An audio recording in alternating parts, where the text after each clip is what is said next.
हमारे इस YouTube channel के सेगमेंट फास्ट न्यूज में आप तमाम का इस्तकबाल है। इस वीडियो में आप देख सकते हैं कम मिनटों में बहुत ज्यादा खबरें। तो आइए शुरू करते हैं वीडियो को और देखते हैं आज की ताजा तरीन खबरें। कोरोना से किसी भी मरीज की मौत नहीं हुई, उस्मानिया हॉस्पिटल सुपरिटेंडेंट का बयान। उस्मानिया जनरल हॉस्पिटल के सुपरिटेंडेंट नागेंद्र ने हॉस्पिटल में किसी भी मरीज के कोविड से फौत होने की इत्तलात की तरदीद की। उन्होंने बताया कि दूध बौली से ताल्लुक रखने वाले एक शख्स को खराबी सेहत की वजह से इलाज के लिए हॉस्पिटल से रुजू कराया गया था, जहां इलाज के दौरान उस शख्स की मौत हो गई। ये शख्स कोरोना से मुतासिर था, लेकिन मौत की वजह कोरोना नहीं है। उन्होंने बताया कि इस वक्त हॉस्पिटल में 3 मरीज आइसोलेशन वार्ड में शरीक है जो कोविड से मुतासिर है और इन तमाम की सेहत मुस्तहकम है। मुफ्त सफर की सहूलत मसाइल के हल के लिए कमेटी तश्कील दी गई। तेलंगाना में आरटीसी बसों में खवातीन को मुफ्त सफर की सहूलत के बाद खातून मुसाफिरीन की तादाद में इजाफा हुआ है। इस महालक्ष्मी स्कीम पर खातून मुसाफिरों का मुस्बित रद्दअमल मिल रहा है। दूसरी तरफ टिकट खरीद कर सफर करने वाले मर्द मुसाफिरीन ने शिकायत की कि टिकट खरीदने के बावजूद बस में बैठने के लिए जगह नहीं है और वो बस में लटक कर या ठहर कर सफर करने पर मजबूर हैं। बाज मुसाफिर कंडक्टर से बहस कर रहे हैं कि टिकट खरीदने के बाद इन्हें खड़े होकर सफर करना पड़ रहा है।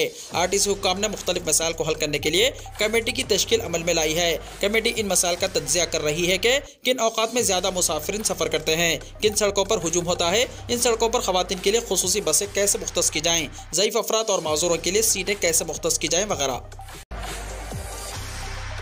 वरंगल में शादी मुबारक और कल्याण लक्ष्मी के चेक्स की तकसीम। रियासती वजीर जंगलात माहौलियात इंडोमेंट कोंडा सूरी खान ने कहा कि तेलंगाना हुकूमत की जानिब से 6 जमानतों पर अमलावरी की तैयारियां मुकम्मल हो चुकी हैं और 28 दिसंबर से 6 जमानतों के बारे में आवाम से दरख्वास्तें हासिल की जाएंगी। उन्होंने वरंगल ईस्ट हल्का असम्बली के आबनूस फंक्शन हॉल LB नगर वरंगल में मुनक्किदा शादी मुबारक और कल्याण लक्ष्मी चेक्स की तकसीम प्रोग्राम में शिरकत की। 12,278 खवातीन में 2,78,38,000 रुपयों पर मुश्तमिल चेक्स को मुस्तहकीन में तकसीम किया। इस मौके पर इस्तेफादा कुरिंदगान की कसीर तादाद मौजूद थी। राशन कार्ड ना रखने वाले भी 6 जमानतों के लिए पर्जा पालना दरख्वास्त फॉर्म दाखिल कर सकते हैं, चीफ मिनिस्टर रेवंत रेड्डी ने कहा।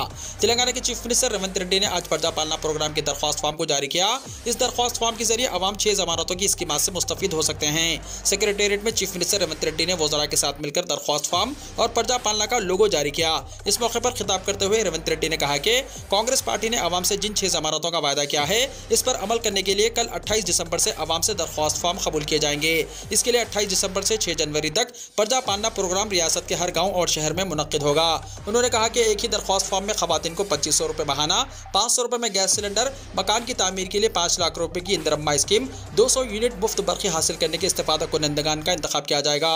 उन्होंने कहा कि पर्जा पालना के दरख्वास्त फॉर्म को दाखिल करने के लिए सफ़ेद राशन कार्ड लाजमी नहीं है। राशन कार्ड ना रखने वाले भी 6 जमानतों के लिए दरख्वास्त फॉर्म दाखिल कर सकते हैं। 6 जमानतों के दरख्वास्त फॉर्म उर्दू में भी जारी करने बैरिस्टर ओवैसी का तेलंगाना हुकूमत से मुतालबा। सदर कुल हिंद मजलिस इत्तेहादुल मुस्लिमीन व रुकन पार्लियामेंट हैदराबाद बैरिस्टर असदुद्दीन ओवैसी ने तेलंगाना हुकूमत से मुतालबा किया है कि वो कांग्रेस की 6 जमानतों के लिए अवाम से वसूल की जाने वाली दरख्वास्तों को उर्दू जबान में जारी करे ताकि उर्दू दान तबके को सहूलत हो सके। एक्स पर एक ट्वीट करते हुए बैरिस्टर असदुद्दीन ओवैसी ने हुकूमत की जानिब से जारी करदा दरख्वास्त फॉर्म के नमूने की कॉपी को पोस्ट किया। उन्होंने चीफ मिनिस्टर रेवंत रेड्डी और चीफ सेक्रेटरी शांति कुमारी से मुतालबा किया है कि वो फौरी तौर पर उर्दू जबान में भी दरख्वास्त फॉर्म जारी करे। वाज़ेह है कि कांग्रेस हुकूमत ने इंतखाबात में अवाम से जिन 6 जमानतों का वादा किया था, इन जमानतों पर अमलावरी के लिए 28 दिसंबर से 6 जनवरी तक अहल अफराद से दरख्वास्त हासिल करने वाली है। इस सिलसिले में हुकूमत ने तेलुगु जबान में दरख्वास्त तैयार किया है, जिसकी कॉपी को पोस्ट करते हुए बैरिस्टर ओवैसी ने उर्दू जबान में भी दरख्वास्त फॉर्म जारी करने का मुतालबा किया है। सड़क हादसे में हाफिज कुरान की मौत। हैदराबाद में शदीद कोहरे की वजह से पेश आए सड़क हादसे में एक हाफिज कुरान की मौत हो गई। ये वाक़या मंगल की सुबह 7 बजे राजेंद्र नगर पुलिस स्टेशन के तहत PVNR एक्सप्रेसवे के पिल्लर नंबर 245 पर पेश आया। 4 मीनार इलाके के तालाब कट्टा जहांगीर नगर के रहने वाले 28 साल हाफिज सैयद अबरार मोहिउद्दीन दीनी तालीम देने के लिए मोटर बाइक पर मेहदीपट्टनम से आराम घर चौराहा रास्ते पर सफर कर रहे थे तो PVNR एक्सप्रेसवे के पिल्लर नंबर 245 पर उनकी बाइक को एक नामालूम गाड़ी ने टक्कर मार दी। हादसे में हाफिज साहब शदीद जख्मी हो गए और मौके पर ही उनकी रूह कब्ज हो गई। इत्तला मिलते ही राजेंद्र नगर पुलिस मौके पर पहुंची और तफसीलात हासिल की। मुकामी लोगों का कहना है कि हादसा शदीद कोहरे की वजह से गाड़ियां नजर न आने की वजह से पेश आया। जुनूबी हिंद से 45 लोकसभा हलकों पर कामयाबी, कांग्रेस हाईकमान का निशाना। कांग्रेस पार्टी हाईकमान ने आइंदा लोकसभा इलेक्शन में जुनूबी हिंद से 45 लोकसभा हलकों से कामयाबी हासिल करने की हिकमत अमली तैयार की है, जिसमें तेलंगाना से कम 10, केरला में माजी की तरह 15, तमिलनाडु में 8, कर्नाटका में गुज़िश्ता लोकसभा इलेक्शन में सिर्फ एक हलके पर कामयाबी हासिल हुई थी। इस मरतबा कम 15 लोकसभा हलकों में कामयाबी हासिल करने का मंसूबा तैयार किया गया है। कांग्रेस उम्मीद कर रही है कि तमिलनाडु में माजी की तरह डीएमके कांग्रेस को 10 सीटें मुख्तस करेगी। इस मरतबा 8 हलकों पर कांग्रेस पार्टी कामयाबी हासिल करेगी। जुनूबी हिंद की इन रियासतों के लिए कुल हिंद कांग्रेस पार्टी के हर एक जनरल सेक्रेटरी को इंचार्ज नामजद करते हुए इन्हें पार्टी की कामयाबी की जिम्मेदारी सौंपने की तैयारी कर रही है। तेलंगाना हुकूमत के प्रजा पालना प्रोग्राम का जुमेरात 28 दिसंबर से आगाज। तेलंगाना हुकूमत ने प्रजा पालना प्रोग्राम का 28 दिसंबर 2023 से आगाज करने का ऐलान किया। यह प्रोग्राम 28 दिसंबर 2023 से 6 जनवरी 2024 तक जारी रहेगा। इस प्रोग्राम में कांग्रेस हुकूमत की जानिब से ऐलान करदा 6 जमानतों के लिए दरख्वास्तें कबूल की जाएंगी। नए राशन कार्ड दाखिल करने के लिए घर के तमाम अरकान के आधार कार्ड और हेड ऑफ द फैमिली यानी सदर खानदान का वोटर ID कार्ड दरकार है। इसी तरह अगर राशन कार्ड में किसी का इंदराज करवाना हो तो राशन कार्ड और मेंबर का आधार कार्ड दरकार होगा। हेड ऑफ द फैमिली 2500 रुपए पेंशन स्कीम के लिए हेड ऑफ द फैमिली का Aadhaar card, bank account, ration card और पासपोर्ट साइज फोटो दरकार होगी। होम लोन 5 लाख रुपए स्कीम के लिए Aadhaar card, bank account, ration card, घर के कागजात और पासपोर्ट साइज फोटो की जरूरत होगी। ओल्ड एज पेंशन के तहत जिनकी उम्र 57 साल या इससे ज्यादा होगी उनको हुकूमत की जानिब से 4000 रुपए माहाना फराहम किया जाएगा। इसके लिए Aadhaar card, ration card, bank account, passport size photo और वोटर ID की जरूरत होगी।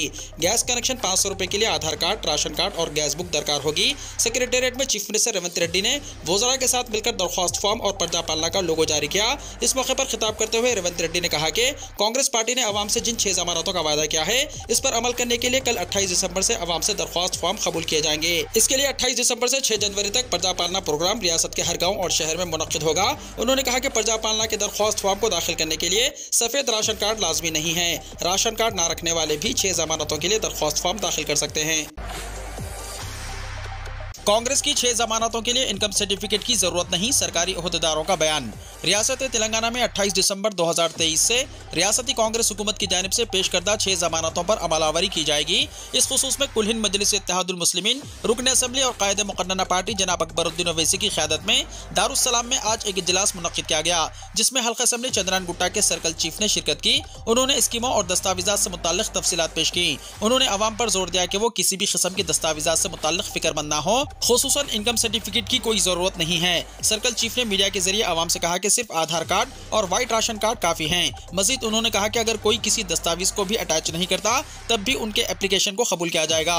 वाज़ेह है कि मजलिस के अरकान असम्बली और अराकीन बल्दिया हुकूमत की जानिब से तजवीज़ करदा सेंटर्स पर मौजूद होंगे। किसी भी किस्म की मुश्किलात पेश आने पर फौरी इन अरकान से रुजू किया जा सकता है। हैदराबाद के पुराने शहर में बुरखापोश तालिबा के अगवा की कोशिश, ऑटो ड्राइवर ने नाबालिग के चेहरे पर स्प्रे छिड़क दिया। हैदराबाद की बंदलागोड़ा पुलिस उस ऑटो ड्राइवर को तलाश कर रही है जिसने कम उम्र तालिबा के अगवा की कोशिश की थी। तफसीलात के मुताबिक पुराने शहर के इलाके एर्राकुंडा से ताल्लुक रखने वाली 16 साल लड़की 10th क्लास में पढ़ती है। कल रात वो रोज की तरह ट्यूशन से बजरिया ऑटो में अपने घर वापस होने के लिए चंद्रायन गुट्टा में ऑटो में सवार हुई। रास्ते में ऑटो ड्राइवर ने ऑटो का रुख मोड़ दिया और लड़की के चेहरे पर स्प्रे छिड़ककर इसकी अगवा की कोशिश की। लड़की ने बुर्का पहना हुआ था और फेस पीस लगाया हुआ था, जिसकी वजह से स्प्रे का उतना असर नहीं हुआ। ताहम लड़की ने शोर मचाया और चलते ऑटो से कूद पड़ी। घर पहुंचकर उसने अपने अरकान खानदान को तफसीलात से वाकिफ करवाया। वो बल्लागोड़ा पुलिस से रुजू हुए। पुलिस ने इस मामले में केस दर्ज करके छानबीन शुरू कर दी है और मौका में वाक़े का मुआयना करके CCTV फुटेज का जायजा लिया ताकि अगवा कुनिंदे का पता चलाया जा सके।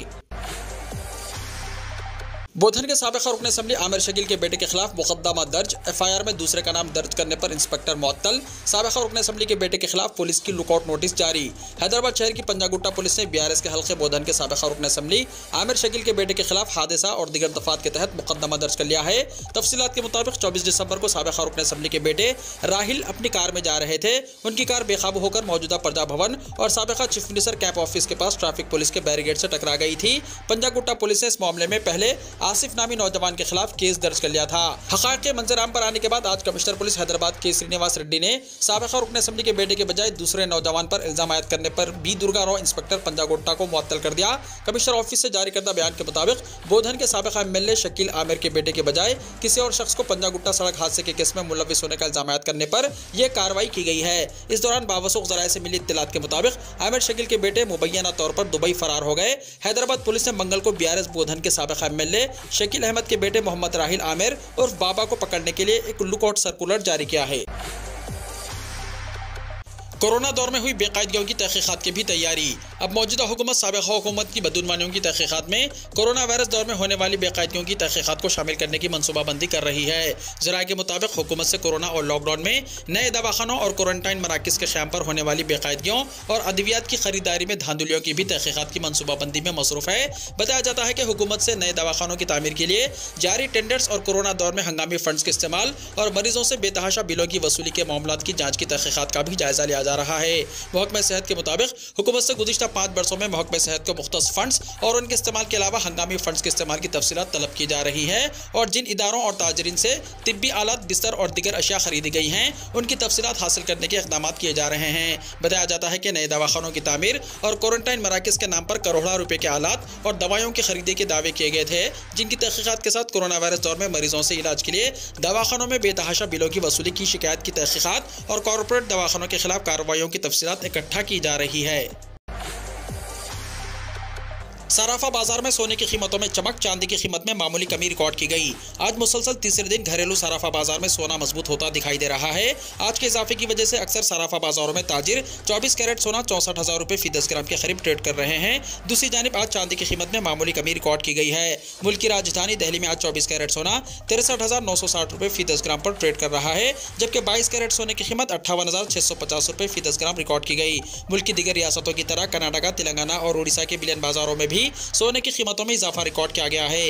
इन तीनों रियासतों के दारुल हुकूमतों बेंगलुरु, हैदराबाद और भुवनेश्वर में आज 24 कैरेट सोना 63,810 रुपये फी 10 ग्राम पर ट्रेड कर रहा है। आज इन तीनों शहरों की बिलियन मार्केटों में 22 कैरेट सोना 58,500 रुपये फी 10 ग्राम की सतह पर फरोख्त हो रहा है। जगन की पार्टी के 20 से ज्यादा अरकान असेंबली का तेलुगु देशम से कॉन्टैक्ट। आंध्र प्रदेश में सियासी मंजरनामा तेजी से तब्दील हो रहा है। हुकूमरान जमात वाईएसआर कांग्रेस पार्टी के 20 से ज्यादा अरकान असेंबली तेलुगु देशम के सरबराह साबिक़ा chief minister N Chandrababu Naidu से राब्ते बनाए हुए हैं। किसी भी वक्त तेलुगु देशम पार्टी में शामिल होने के लिए तैयार है। आइंदा साल आंध्र प्रदेश में लोकसभा के साथ असेंबली इलेक्शन भी मुनक्किद होने वाले हैं, जिसकी तमाम सियासी जमातों ने तैयारियों का आगाज कर दिया है। तेलुगु देशम के सरबराह चंद्रबाबू नायडू ने बड़े पैमाने पर इंतखाबी तैयारियों का आगाज कर दिया है। इंतखाबी हिकमत अमली साज प्रशांत किशोर ने भी आंध्र प्रदेश पहुंचकर चंद्रबाबू नायडू से मुलाकात की है। तेलंगाना में हुकूमरान जमात बीआरएस की जानिब से मौजूदा तमाम अरकान असेंबली को टिकट देने से पार्टी को शिकस्त हुई है, जिसका जायजा लेने के बाद चीफ मिनिस्टर आंध्र प्रदेश जगन मोहन रेड्डी 90 से ज्यादा अरकान असेंबली को टिकट से महरूम करते हुए उनकी जगह नए चेहरों को इंतखाबी मैदान में उतारने के लिए चंद अरकान असेंबली के हल्के तब्दील करने के इशारे दे रहे हैं, जिस पर पार्टी के कई अरकान असेंबली नाराजगी का इजहार कर रहे हैं और तेलुगु देशम से राब्ता बनाए हुए हैं। राहुल गांधी एक और यात्रा के लिए तैयार। भारत जोड़ो यात्रा के बाद अब कांग्रेस पार्टी ने भारत न्याय यात्रा निकालने का ऐलान किया है। 14 जनवरी से 28 मार्च तक मणिपुर से मुंबई तक ये यात्रा निकाली जाएगी, जिसमें राहुल गांधी हिस्सा लेंगे। कांग्रेस जनरल सेक्रेटरी केसी वेणुगोपाल ने मीडिया को बताया कि कांग्रेस पार्टी चाहती थी कि राहुल गांधी इस सफर का आगाज करें और राहुल गांधी ने इस यात्रा के लिए रजामंदी जाहिर की है। कबल राहुल गांधी ने कन्याकुमारी से कश्मीर तक 4000 किलोमीटर भारत जोड़ो यात्रा निकाली थी और अब भारत न्याय यात्रा के जरिए कांग्रेस पार्टी मुल्क के नौजवानों, खवातीन और आम लोगों से जुड़ने के मंसूबे में है। इस यात्रा के जरिए 6200 किलोमीटर का सफर किया जाएगा। हुकूमत अब भारत ब्रांड के तहत चावल 25 रुपये फी किलो के हिसाब से फरोख्त करेगी। मरकजी हुकूमत अब भारत ब्रांड के तहत 25 रुपये फी किलो के हिसाब से चावल फरोख्त करेगी। हुकूमत पहले ही भारत ब्रांड के तहत आटा और चने की दाल फरोख्त कर रही है। इस वक्त मुल्क में चावल की औसत कीमत 43 रुपये 30 पैसे फी किलो है, जिसमें गुज़िश्ता साल के मुकाबले में 14.1% इजाफा हुआ है। सरकारी ज़राए ने चारशंबे को दी गई मालूमात में कहा कि हुकूमत अब भारत ब्रांड के तहत चावल भी 25 रुपये फी किलो के हिसाब से फरोख्त करेगी। भारत ब्रांड के चावल को national agriculture cooperative marketing federation of India यानी NAFED, national cooperative consumer federation यानी NCCF और केंद्रीय भंडार आउटलेट के जरिए फरोख्त किया जाएगा। हुकूमत ने यह कदम चावल की बढ़ती हुई कीमतों पर काबू पाने के लिए उठाया है। इससे पहले मरकजी हुकूमत ने 6 नवंबर 2023 को 27 रुपये 50 पैसे फी किलो की कीमत पर भारत आटा लॉन्च किया था। भारत आटा 10 किलो और 30 किलो के पैक में दस्तयाब है। हुकूमत ने यह फैसला गुंदम और आटे की बढ़ती हुई कीमतों के पेश नजर किया है। इस वक्त मुल्क में आटे की औसत कीमत 35 रुपये फी किलो है। ये बात काबिल जिक्र है कि नवंबर के महीने में ग़िज़ाई अजनास की कीमतों में 10.27% इजाफा हुआ है, जिसकी वजह से नवंबर में अशाए खुर्दोनोश की महंगाई 8.70% की सतह पर पहुंच गई। गुज़िश्ता महीने ये 6.61% था। शदीद कोहरा, यमुना एक्सप्रेस पर 12 गाड़ियां आपस में टकरा गईं। हादसे का शिकार गाड़ी से मुर्गियों की चोरी, वीडियो वायरल। कौमी दारुल हुकूमत दिल्ली और एनसीआर में शदीद कोहरे की वजह से सुबह के वक्त जहां गाड़ियों की रफ्तार में कमी आई है, वहीं ग्रेटर नोएडा में यमुना एक्सप्रेस वे पर कई गाड़ियां आपस में टकरा गईं। रिपोर्ट के मुताबिक तकरीबन 12 गाड़ियां आपस में टकरा गई। बताया जा रहा है कि हादसे के वक्त एक्सप्रेस वे पर धुंध की वजह से हद निगाह बहुत कम हो गई थी, जिसकी वजह से हादसा रोनुमा हुआ। हादसे में बाज़ अफराद के जख्मी होने की इत्तलात हैं। जख्मियों को इलाज के लिए करीबी अस्पताल में शरीक करवाया गया है।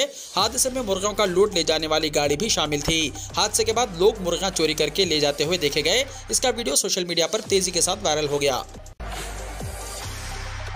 ऑस्ट्रेलिया में तबाहकुन तूफान में 2 खवातीन समेत 9 अफराद हलाक। ऑस्ट्रेलियावी रियासतों विक्टोरिया और क्वींसलैंड में तूफान और तबाहकुन हवाओं ने हालिया दिनों में तबाही मचा दी, जिसके नतीजे में 2 खवातीन समेत 9 अफराद हलाक हो गए।